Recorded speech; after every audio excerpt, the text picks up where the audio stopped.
شہیدی صاحب یہ ارشاد فرمائیے کہ حجاب کتنی قسم کے ہیں اور کیا ہمارے حجاب اٹھ سکتے ہیں، اور اگر اٹھ سکتے ہیں تو کیسے سر؟ بسم اللہ الرحمن الرحیم۔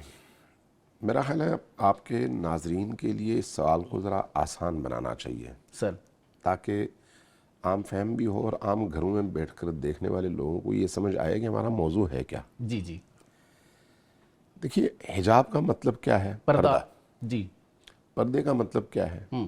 جس کے پیچھے نظر نہ آئے۔ ٹھیک ہے۔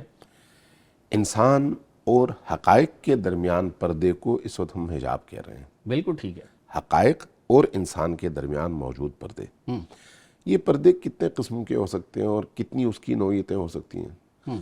اگر آپ اصطلاحی حوالے سے دیکھیں تو ہمارے صوفیاء نے، ہمارے علماء نے اس کی مختلف کیٹیگریز بنائی ہیں۔ جی لیکن اگر آپ اس کو اس علمی اور اصطلاحی حقیقت سے یا اصطلاحی اس عنوان سے ہٹ کر دیکھیں، سر ہر وہ چیز جو انسان کو حقیقت تک پہنچنے سے روکے وہ حجاب ہے۔ ٹھیک ہے۔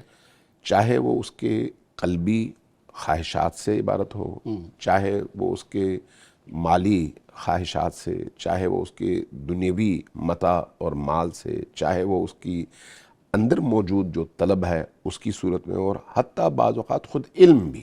جی جی بالکل ایسی ہے، العلم حجاب الاکبر۔ جی، اس لیے حجاب کی آپ کو ہزاروں قسمیں ملیں گی۔ بالکل ٹھیک ہے۔ ہر حجاب کو ہٹانے کے بعد کوئی اور حجاب سامنے آئے گا، لیکن وہ اوپر کے درجے کا حجاب ہوگا۔ داتا صاحب رحمۃ اللہ علیہ نے دو ان کو اکٹھا کر کے فرمایا کہ ایک حجاب رینی ہے جس کو وہ کلا بل رانا علی قلوبہم سے لیتے ہیں، اس کو عینی بھی کہتے ہیں، رینی بھی کہتے ہیں، اور دوسرے کو غینی فرماتے ہیں جو ان کے علاوہ ہے۔ جی سر تو اس کو اگر آپ یہ دیکھیں کہ انسان جیسے جیسے اپنی روح اور معنویات کے حوالے سے ترقی کرتا چلا جاتا ہے، جی تو بڑے بڑے حجابات آہستہ آہستہ ہٹتے چلے جاتے ہیں، لیکن ان کے پیچھے جو حجابات کے اوپر کے درجے ہیں وہ باقی رہتے ہیں۔ صحیح۔